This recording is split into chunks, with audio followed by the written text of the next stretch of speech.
he's looking forward to, especially the anticipation of getting out.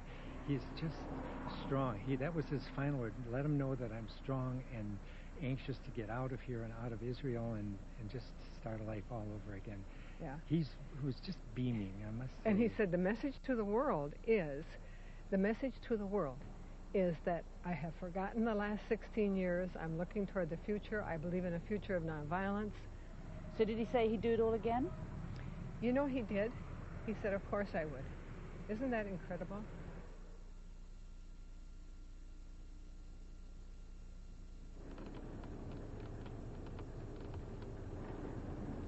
The Elofs have gone, and Vanunu is again up for parole. But as usual, everything, even the location of the parole hearing, is secret. Apart from me and Peter Hounham, who's come from London, there are no other journalists here.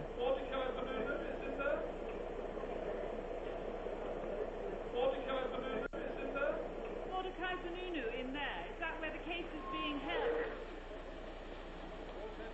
He is the most sensitive prisoner that this country's got, and whenever he comes here, they block off the windows of his van if they can, or they, in the early days, they used to put a crash helmet over him so people couldn't see him, and at one point they even had an electronic device that emitted a screeching signal so people couldn't hear him speak.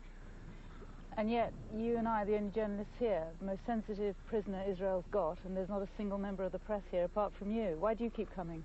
I keep coming because he's in there, because he spoke to me and we published his story in the Sunday Times in 1986, and I feel a sense of responsibility that we should be helping him get out.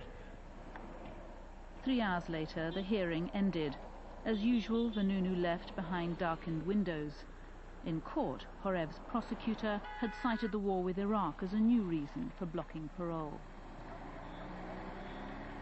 The prosecutor, of course, went back to the old argument that Vanunu is a threat to the security, and she even said that if Vanunu will be released, probably the Americans will leave Iraq and go after Israel and Israel nuclear weapons, which I found extremely ridiculous.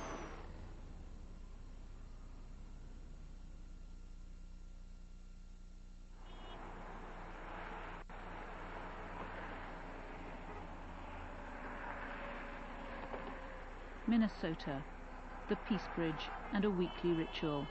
Every Wednesday, hundreds protest against the war. Say no to war in Iraq. Mary's there, so of course is Nick. Every week the numbers grow. There's a new generation of peaceniks who were children when Israel's nuclear weapons were exposed.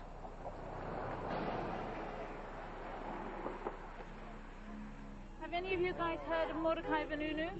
No. You don't know who he is? No. And if I tell you that he's somebody who exposed Israel's weapons of mass destruction, which nobody knew about until then, what would you say? Why is our media, that's supposed to be free and open, not telling us? And why is our government not letting us know this information if we're living in the home of the free? I think if our administration was consistent or had any integrity, then he'd be held up as a hero. We're going to work with the members of the Security Council in the days ahead to make it clear to Saddam that the demands of the world and the United Nations will be enforced. In Washington, which gives Israel more than $3 billion a year, the talk is only of Iraq. For weeks we've tried to get an interview about Israel's weapons of mass destruction, but no one in this Bush administration wants to talk about Israel. So we've asked for an interview about the military balance of power in the Middle East, and now they've agreed. This morning, we've finally been told that we're going to have an interviewee. He's an expert in all matters Israeli, he's an Undersecretary of Defense, and his name is Douglas Feith. The Pentagon has demanded a list of questions in advance. So it's the balance of power, Israel's nuclear ambiguity, allegations of a double standard, and Mordecai Vanunu.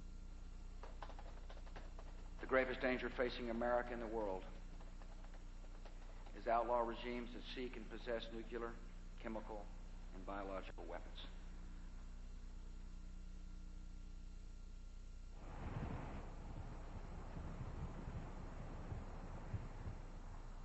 Yet again, the shutters have come down on this story. Our interview with Undersecretary for Defense Douglas Feith was scheduled for 4 o'clock, somewhere in this vast complex of the Pentagon behind me. Yet at the last minute, we've heard the interviews cancelled.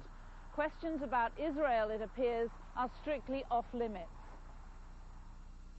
We'd received this email from the Pentagon. Ladies, we showed Mr. Feith the list of topics for the BBC interview. He is not willing to answer any of the questions you listed. Respectfully request you resubmit your questions as soon as possible this morning. Questions directed toward the current Iraqi situation. On February the 19th, Vanunu was again refused parole. He remains in Ashkelon prison. Horev has let it be known he intends never to let Mordechai Vanunu leave Israel.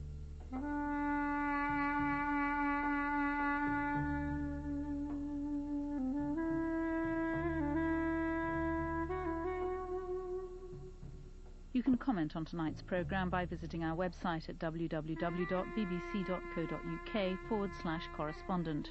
Next on Correspondent, America's child soldiers, how the military are taking over America's schools. That's next Sunday at 6:45.